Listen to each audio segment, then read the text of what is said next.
Baik, Assalamualaikum warahmatullahi wabarakatuh.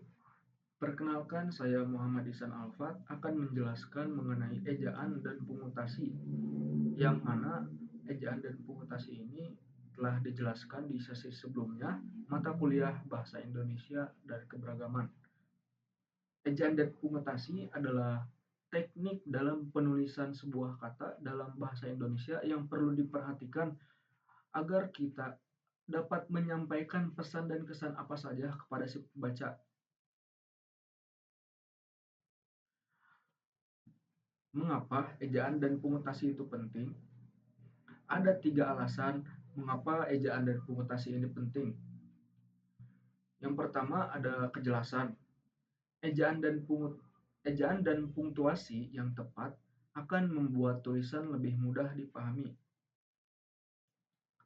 Dengan adanya ejaan atau penulisan kata dan punktuasi atau tanda-tanda baca dalam penulisan akan membuat kita lebih mudah memahami apa yang disampaikan oleh penulis.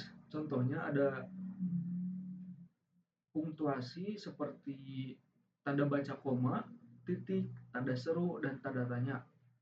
Yang akan dijelaskan di slide selanjutnya.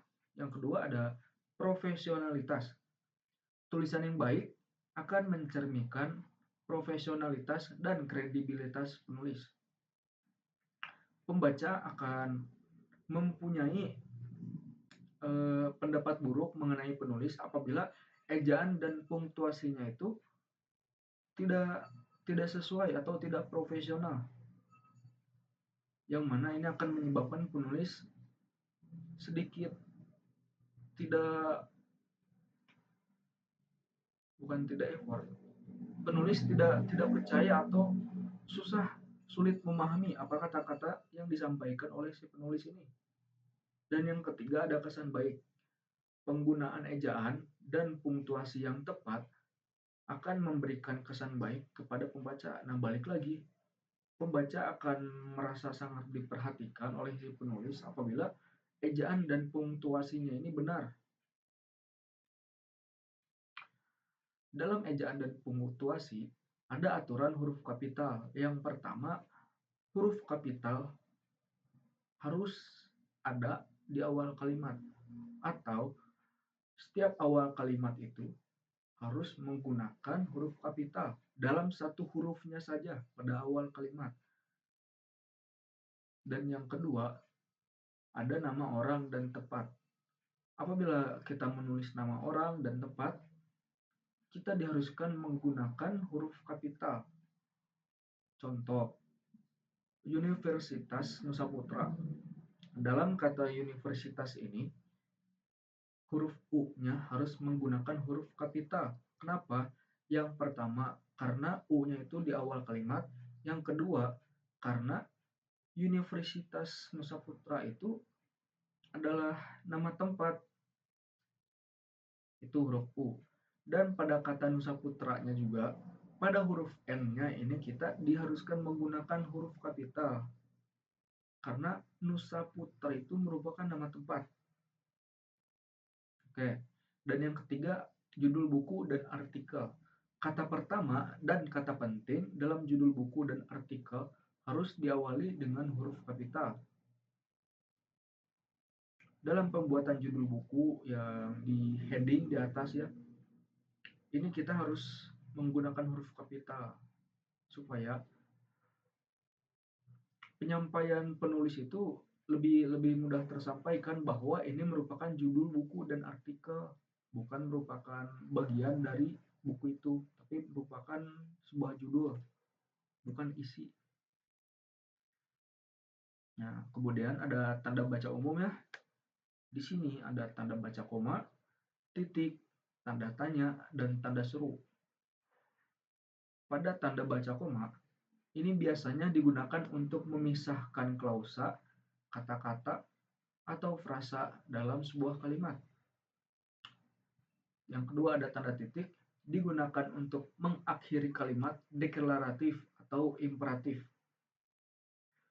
Yang ketiga ada tanda tanya, digunakan untuk mengakhiri kalimat interrogatif atau kalimat tanya, yang mana pembaca mengharapkan sebuah jawaban dari kalimat ini. Dan yang terakhir ada tanda seru. Tanda seru digunakan untuk menunjukkan emosi yang kuat atau sebuah kejutan. Nah, di sini kita ada kasus sulit dalam punktuasi. Yang pertama pada kutipan, yang kedua pada daftar, yang ketiga pada singkatan. Tiga. Pada kutipan, penggunaan tanda kutip tunggal atau ganda untuk kutipan langsung. Di sini kita sering menghadapi kesulitannya dalam pemilihan tanda kutip tunggal atau ganda untuk kutipan ini. Nah, contoh yang kedua ada pada daftar, penggunaan tanda baca pada akhir poin daftar, terutama ketika ada kalimat lengkap. Yang ketiga ada singkatan, yaitu penggunaan titik setelah singkatan seperti DST atau dan seterusnya, dan juga DLL, dan lain-lain. Gitu. Jadi, misalkan ada beberapa orang yang belum mengetahui, apabila kita menggunakan sebuah singkatan, kita diharuskan menggunakan tanda titik di akhir.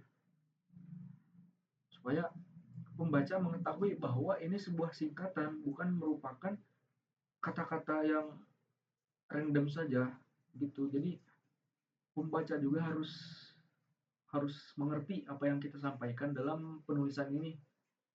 Gitu. Kemudian di sini kita bisa melakukan latihan ejaan dan punktuasi. Ada 3 teknik dalam pelatihannya. Yang pertama ada perbaiki ejaan. Dalam teknik ini kita diharuskan menemukan dan memperbaiki kesalahan ejaan dalam teks. Kita bisa dengan cara membaca-baca buku, membaca-baca artikel, dan kita mencari ada ejaan yang salahkah atau ada penulisan yang salah dalam artikel tersebut, dan kita perbaiki kesalahan itu bisa melalui koreksi pribadi nih. Misalkan kita lagi membaca-baca nih, terus di artikel tersebut nih, kan kita sedang membaca artikel nih ceritanya. Nah, kita notice nih di artikel itu ada kata-kata yang salah. Nah, kita bisa memperbaikinya dengan hanya kata-katanya saja. Misalkan, oh ini ada yang salah nih, harusnya seperti ini. Nah, itu bisa buat membuat ejaan dan punktuasi kita menjadi lebih bagus. Dengan cara itu memperbaiki ejaan. Dan yang kedua ada tambahkan punktuasi. Dengan cara apa? Dengan cara kita dapat menulis tanda baca yang tepat untuk membuat kalimat lebih jelas. Contohnya, dalam kita membuat tugas kuliah, membuat tugas sekolah, atau tugas lain, kita disering-seringkan menambahkan tanda baca seperti koma, titik, tanda tanya, tanda seru, supaya kita terbiasa dengan punktuasi ini gitu. Dan yang ketiga ada pembuatan kalimat. Dengan pembuatan kalimat yang menggunakan kata-kata dan tanda baca yang diberikan, gitu. Kita bisa berlatih untuk membuat kalimat-kalimat dengan ejaan dan punktuasi yang tepat. Dan kita juga bisa meminta koreksi kepada dosen atau kepada teman-teman yang lebih paham mengenai ejaan dan punktuasi ini. Begitu. Nah, di sini kita dilihatkannya ada dampak apa saja dari penggunaan ejaan dan punktuasi yang salah. Dari yang pertama ini adalah kesalahpahaman dalam tanda seru dan tanda tanya saja.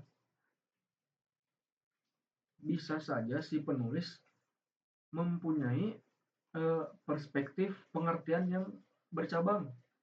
Kenapa? Karena adanya ejaan dan punktuasi yang salah. Gitu. Dan yang kedua ada kurangnya kredibilitas. Dan yang ketiga, ada kesulitan berkomunikasi. Dan yang keempat, ada kesan negatif.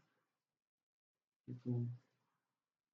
Dalam kesulitan berkomunikasi ini, si penulis dan si pembaca akan bisa saja menjadi salah penyampaian pengertian dalam penulisan kata-kata tersebut. Tidak ada komunikasi dua arah, atau tujuan si penulis ini kan tujuannya untuk menyampaikan informasi nih ke si pembaca, sedangkan dengan ketiadaan penggunaan ejaan dan punktuasi yang tepat, jadi si komunikasi antara penulis dan pembaca ini akan sulit disampaikan gitu. Dan yang keempat, ada kesan negatif. Tentunya dalam POV seorang pembaca nih, pasti kita melihat penulis yang menggunakan ejaan dan punktuasi yang benar dan penulis yang tidak menggunakan ejaan dan punktuasi yang benar. Itu seperti apa? Kita dapat memberikan kesan-kesan yang secara pribadi lah, dimana itu ditakutkannya ada penulis yang memberikan kesan-kesan negatif karena ejaan dan punktuasi kita sebagai penulis ada yang salah gitu. Kita harus menghindari dengan dengan alasan keempat ini, dampak ini itu. Nah, ada kesimpulan dan saran. Di sini kesimpulannya, ejaan dan punktuasi yang tepat sangat penting untuk komunikasi yang efektif. Melatih dan meningkatkan keterampilan ini sangat penting untuk mensukseskan dalam penulisan dan komunikasi. Itu. Ini penjelasan saya mengenai materi mata kuliah Bahasa Indonesia dan Keberagaman mengenai ejaan dan punktuasi. Mohon maaf apabila ada kesalahan kata-kata.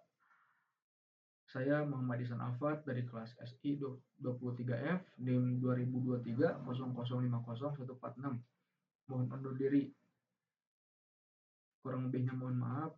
Wassalamualaikum warahmatullahi wabarakatuh.